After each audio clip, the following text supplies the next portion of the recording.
The year was 1985, and that's not important right now, but there was a brand new facility on the boulevard that would revitalize not just the game of baseball, but the way Richmond watched it.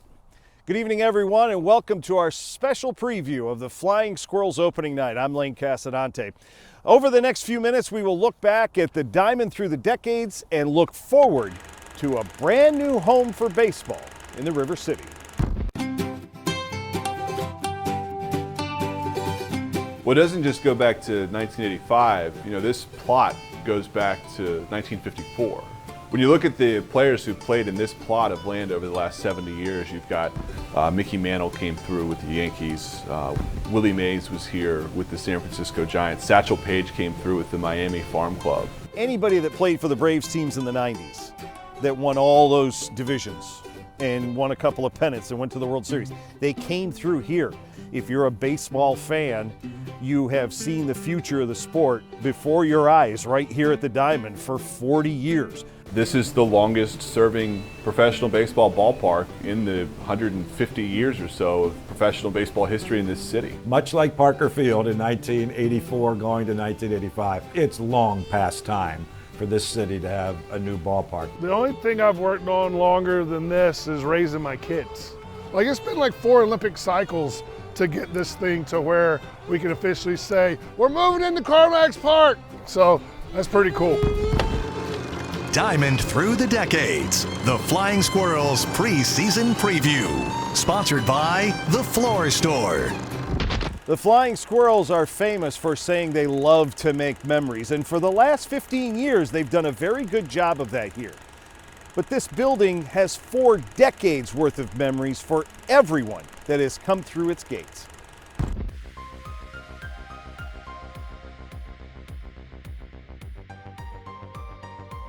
The Atlanta Braves, a major league club, would tell the city forefathers, hey, look, Parker Field's okay, but it needs to be replaced. And so that's where the new stadium cry was starting the groundswell back in the early 80s. In came a general manager named Richard Anderson, who was a Parney before there was Parney. But Richard Anderson came in and he started organizing the troops to get a little groundswell to build a stadium. And one of the persons that stepped forward to help was Bobby Ukrop, and then another gentleman was Richard Hollander.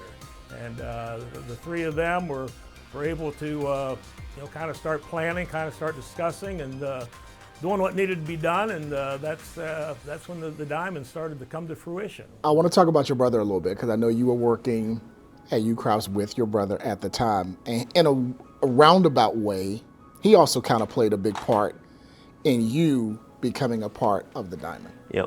Well, historically, my brother, who's 10 years older than I, used to, there's something he didn't want to do, he gave it to me. But he knew I love sports. Mm-hmm. And we were trying to expand our business. But the reality was, in order to move a project like this forward, he knew, and I knew, you needed to have the working people, the real people in the community behind it. It wasn't something that was going to be dictated to people. Mm-hmm. And I think for the government people and the private sector people to realize that there was a grassroots, there was a pent-up demand for doing something together. Mm-hmm. And having a place where Henrico, Chesterfield, and Richmond residents could come together and enjoy professional sports. It wasn't about baseball, it was about the community. Who or what company gave you the most resistance not to build the Diamond? Nobody. We didn't talk to those people. We did not talk. We went to the people who could say yes first. When you got a chance to talk to Mr. Robbins, to me, from afar, it seemed like that getting the contribution from him was almost like that was the seal of approval. Once he did that, then it seemed like everybody else in the community was like, if he's on board, we're going to be on board as well. So he was on board when Parker Field got fixed. Mm-hmm. He was in the middle of that. And so that call, when I can still remember sitting in his office, he was behind his desk, and I'd given him a card. And we didn't really ask him specifically, but I said, we need your help. And so what he did, in the course of the conversation, I'm not that enthusiastic about this. And I'm like not feeling so good. I'm on the couch. I'm not feeling so good. So then he hands me the card, and it had $150,000 pledge on it. And I said, we're gonna win. Some individual gifts that would help us. And I will tell you that the way this thing worked, these are all the people who made monetary contributions to the ballpark. All these are, and they're on the Wall of Fame there. And so this is what it was the people saying, not to mention all the people who bought ballpark specials and participated in the community-wide efforts that we had to raise money. You're walking into the Diamond for the first time for a game with the Richmond Braves. What was that day like for you? Well, it's kind of like a wedding, because all the people involved were dressed in tuxedo. If you have a child, and you see that child grow, and I'm thinking, who would have thought this would happen? Well, I'll never forget opening night, because it probably almost didn't happen, because people were still scurrying around getting this facility ready to go. In fact, I think the story goes that the occupancy permit license really wasn't signed off on until about 5 o'clock. I really believe sitting there in that moment, on that night in 1985, I think we understood and we knew how special that moment was to the community of Richmond. The only challenge was, we ended the season in '84, and less than 240 some odd days later, we were opening 1985 on April 17th. So ironically, it was also a Thursday back in 1985.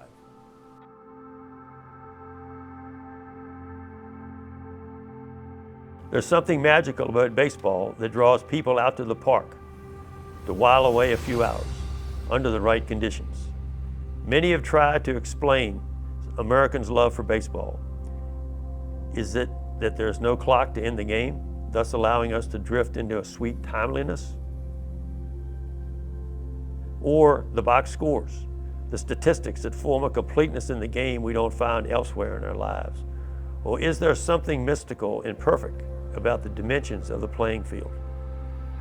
Whatever it is that attracts the fans wasn't strong enough to overcome the rundown condition of Parker Field in its later years.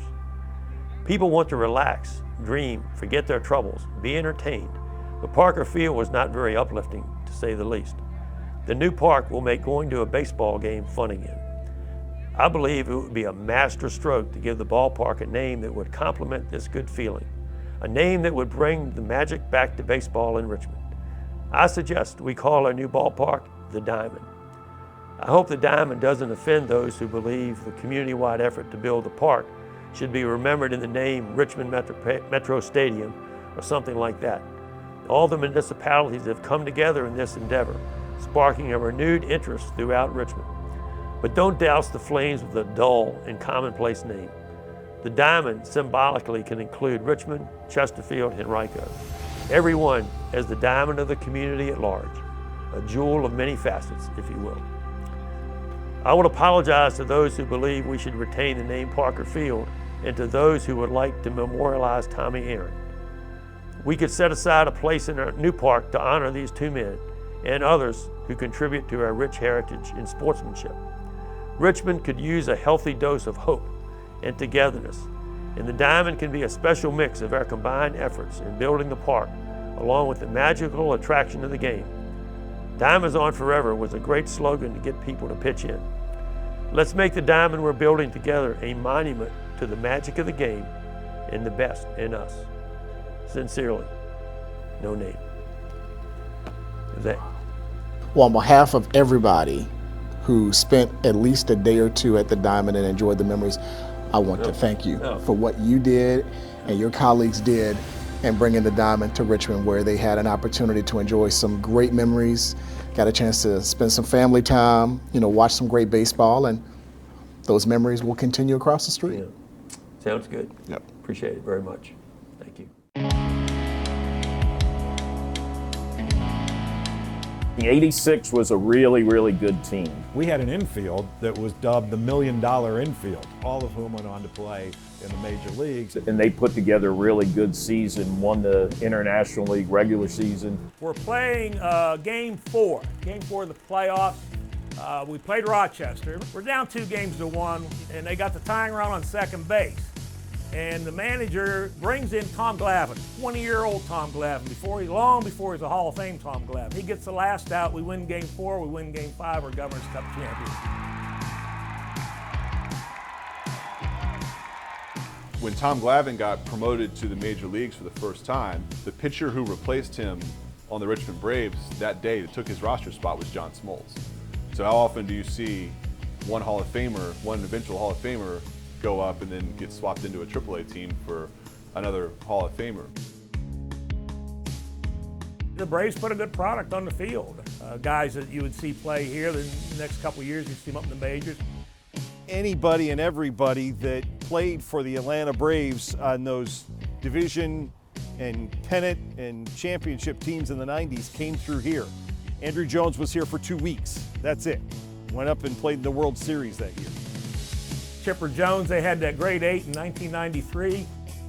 Javi Lopez, Brian Klesko. If you're a baseball fan, you have seen the future of the sport before your eyes right here at the Diamond for 40 years. Regardless of what team you like, regardless of what player you're after, you come out here, you're going to see somebody that's going to be in the major leagues someday. You know, there are some people that can't remember the first time they came to a game at the Diamond because they were too young, and they have a right to say they probably grew up at the ballpark.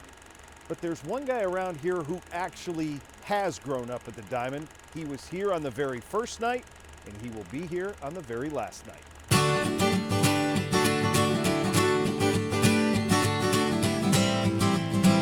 As a kid growing up in Mechanicsville, Steve Barden spent a lot of time watching games at Parker Field, where he tried and failed to get hired as a bat boy. A few years later in high school, another opportunity came at the area's brand new ballpark.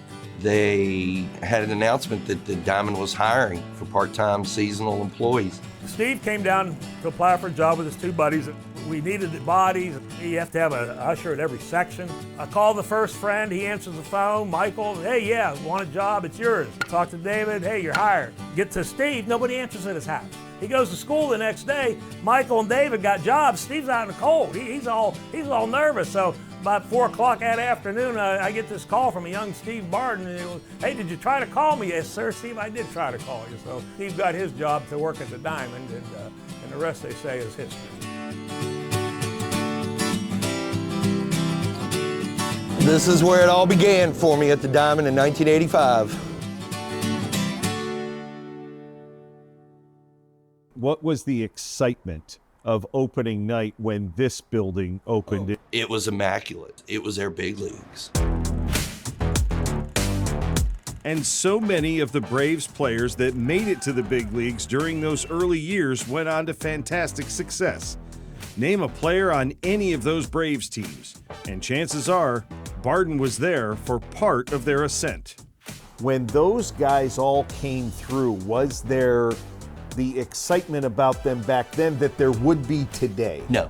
And because you really didn't know, right? Right, unless you were a diehard fan and followed the Braves and knew what guys were coming. You're an 18-year-old kid. What were you doing here on a nightly basis? Washing uniforms, cleaning the clubhouse, taking care of the mail, pass list, making sure the equipment's ready to go for the game. Much has changed about baseball in the last 40 years. Dinner for some of those players consisted of Barden running to the concession stands for a hot dog. Today it's 2 catered meals and a much stricter attention paid to their individual diets. Some players stick out more than others, regardless of the time they spent here. Deion Sanders played with the R Braves for 6 weeks, and despite his persona, had one simple request for the clubhouse kid. He was awesome. Steve, keep this cooler full of yoo-hoos for me and I will take care of you, kid. Did he? Oh, absolutely. There have been thousands of pranks and practical jokes as well. John Smoltz and Kent Merker were notoriously guilty, especially with one of the clubhouse classics. And it would start at the other end of the room and you would all of a sudden hear like a fire engine. And then all of a sudden everybody'd be looking down at their shoes, and then there'd be one guy whose laces would be on fire.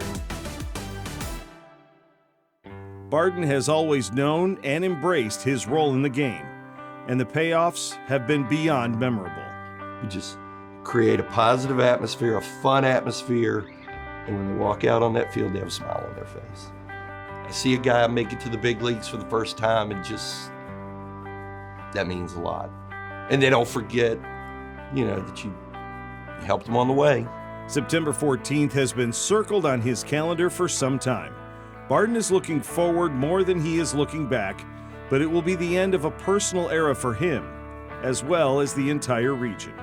It's going to be bittersweet. I mean, nobody's spent more time in this clubhouse over the last 40 years than me, but it's time. It's time. Each year, everybody gets excited for all the promotional nights that the Squirrels have here at the Diamond, and they've got a bunch coming up this year as well, like Brandon Crawford Bobblehead Night. He was CBS 6's very first live guest on the very first opening night for the Squirrels here 15 seasons ago. They will also have a celebration of the 1,000th game here. Here's a list of some of the other promotional nights coming up in 2025. So the promotion starts with our 40th anniversary on April 17th. That was opening day in 1985. I was not born yet. And we'll be celebrating the 40th anniversary, inviting back some of the front office members from the 1985 front office that opened up the stadium. And we'll be giving away a really fun diamond figurine that I will keep forever. And then we will be celebrating the 2010s. We'll be wearing our sleeveless white uniforms that the team wore in 2010, 2011, 2012. And doing a really fun Brandon Crawford bobblehead giveaway. In June, we'll head to the 2000s. And it'll be on June 12th. We'll be doing a 2000s night, which was kind of a limbo time for baseball in Richmond. Some Braves, some no baseball, the announcement of the Squirrels. So for the 2000s, we're gonna be doing a diamond ring giveaway. It's a big championship ring in the shape of the diamond logo. And then the long-awaited Richmond Braves return in the 90s in July. We'll be wearing Richmond Braves-inspired uniforms. And we'll, of course, be doing a Chipper Jones bobblehead, and he'll be wearing his Richmond Braves gear in that bobblehead. And then in August, we'll be celebrating the 80s. We'll be wearing the same Richmond Braves jerseys, and we'll be doing a fun 80s Braves t-shirt that a lot of fans, it'll be a great throwback. Our first one will be yacht rock themed. So we'll have some fun yacht rock music. We're gonna be giving away a Flying Squirrels captain's hat that you can wear at the beach, the pool, the bar, whatever. Come early for some music. Then we'll be doing a country theme, Boot Spirit Baseball. We'll have a country band and some fun beer boots to purchase at our concession stands. And then we'll be doing an Era's Natasha's version Taylor Swift night. So folks can come out. We'll have a fun Taylor Swift DJ. We'll be doing a sing-along, make your friendship bracelets, wear your sparkles. It's Natasha's big night. And then we'll finish it off with our Margaritaville Jimmy Buffett night. We're giving away amazing blacklight Hawaiian shirts, which have been a huge hit over the last couple of years. This time next year, we will hopefully be sitting in the brand new CarMax Park. And for folks who only know watching baseball here at the Diamond, it is going to be a whole new experience that has everyone excited for the future of the game here in Richmond. Get asked the question, what makes CarMax Park special? There are a number of different amenities that are included in CarMax Park that you can find in other minor league ballparks across the country. The difference with CarMax Park is you don't find them all in one venue.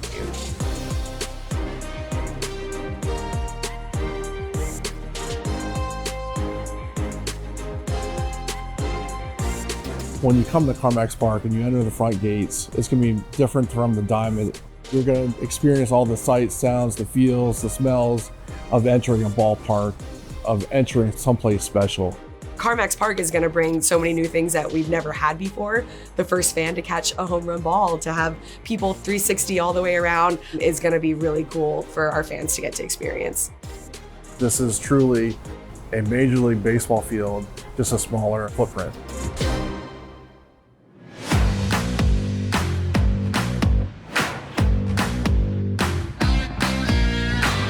Definitely wouldn't be a CarMax Park without the fans. This is a very loyal baseball town, and this fan base deserves what they're building at CarMax Park.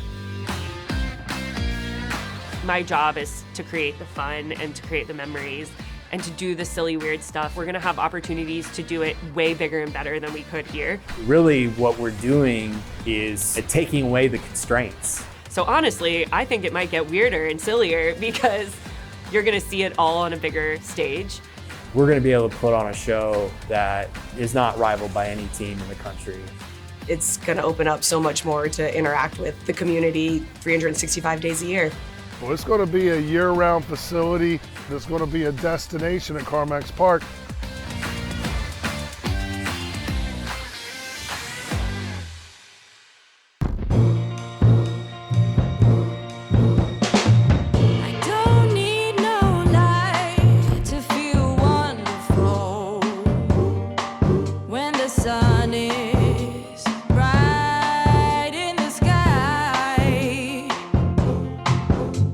Be melancholy. Yeah, I mean, because, 40 years. I mean, when I came to work here, from Pennsylvania, single, loaded all my belongings in my car, and never left. Proposed my wife here, raised 3 children, raised three boys, and good memories out here. I think I'll be sad not seeing the Diamond, driving down 95, driving down the Boulevard. It was such a big part of my childhood. Like, I remember driving home from family vacations, and once you saw the Diamond rising on 95, you'd be like, okay, we're home. I remember John Smoltz telling us the story about when he was traded from the Detroit Tigers. He came from a AA team in Glens Falls, New York, and when he drove into town, he saw the outline of this stadium, and it was the biggest stadium he had ever seen in his life.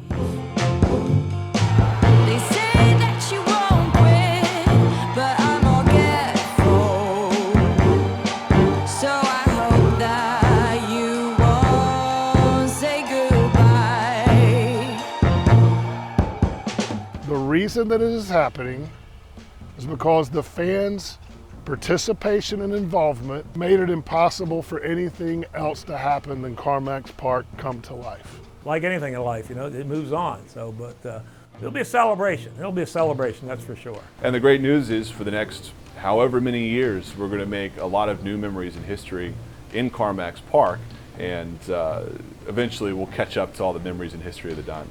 I don't think I've ever been more proud of anything in my life other than my family. And really, really grateful. Grateful to be in Richmond, and grateful to have played a small role in this whole situation. So there you did it. You made me cry on television.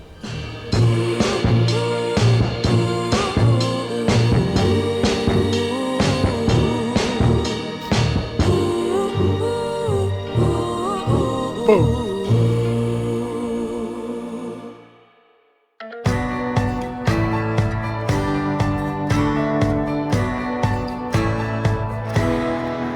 A lot like my dad, and they call me a tip off the old block.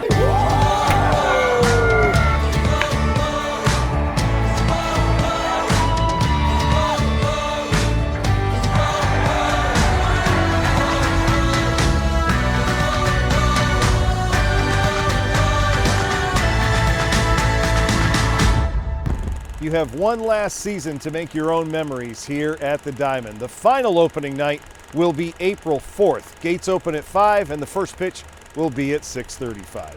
I'm Lane Casadante. Thanks for watching, everyone. Have fun. Go Nuts. Diamond Through the Decades, the Flying Squirrels preseason preview. Sponsored by The Floor Store.